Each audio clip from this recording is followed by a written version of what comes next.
Hello everyone, কেমন আছেন সবাই? আজকে আমি তৈরি করব স্প্যাগেটি। স্প্যাগেটিটাকে আমি আজকে স্পাইসি করে রান্না করব। স্পাইসি স্প্যাগেটিতে আমি ব্যবহার করব চিকেন এবং দুটো ডিম। এখানে আমি চিকেনগুলোকে মিডিয়াম সাইজ লম্বা করে কেটে নিয়েছি।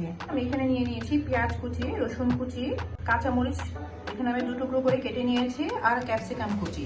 কড়াইতে আমি জল দিয়ে দিয়েছি, এটা ফুটে উঠেছে। এখন আমি এর মধ্যে দিয়ে দেব লবণ আর সামান্য তেল।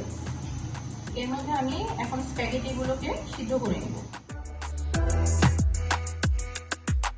চাউমিনগুলো সিদ্ধ হয়ে গেছে, স্প্যাগেটিগুলো আমি এখন এটাকে নামিয়ে নেব।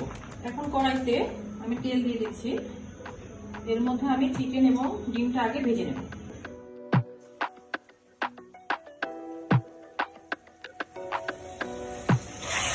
সামান্য লবণ দিয়ে দিচ্ছি।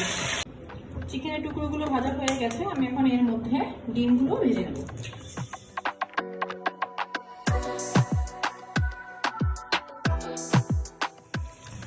সামান্য লবণ দিয়ে দিচ্ছি।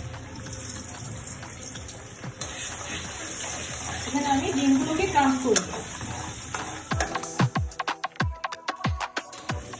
ডিমগুলো ভাজা হয়ে গেছে, উঠিয়ে নিচ্ছি। এখন এর মধ্যে কুচি করে রাখা রসুনগুলো আগে দিয়ে দিচ্ছি।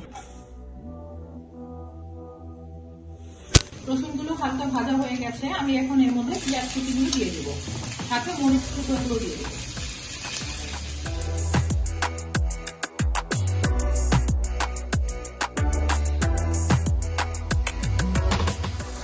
আমি এখন এর মধ্যে দিয়ে দিচ্ছি বাটার। কেটে রাখা ক্যাপসিকামগুলো দিয়ে দিচ্ছি।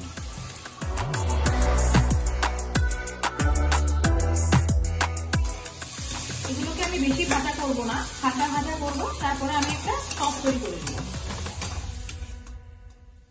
একটি সস তৈরি করে নিচ্ছি। এখানে আমি দিয়ে দিয়েছি টমেটো সস, এরপরে দিয়ে দিব সয়া সস, দিয়ে দিচ্ছি অয়েস্টার সস।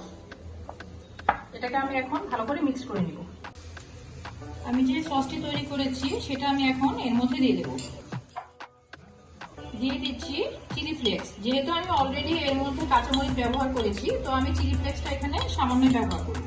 এখন এর মধ্যে ভেজে রাখা চিকেন আর ডিমগুলো দিয়ে দিচ্ছি।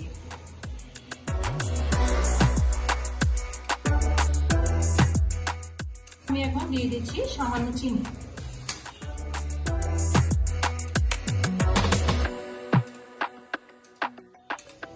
এর মধ্যে সিদ্ধ করে রাখা স্প্যাগেটি বা চাউমিনগুলো আমি দিয়ে দেব।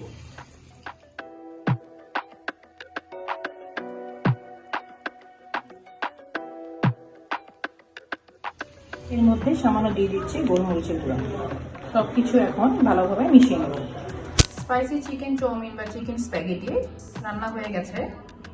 নামানোর আগে আমি এখানে 2টো টমেটো টুকরো করে কেটে এর সাথে দিয়ে দিয়েছি। আমার ভিডিওটি যদি আপনাদের ভালো লেগে থাকে, কাইন্ডলি শেয়ার করবেন আর কমেন্ট করে জানাবেন। ধন্যবাদ।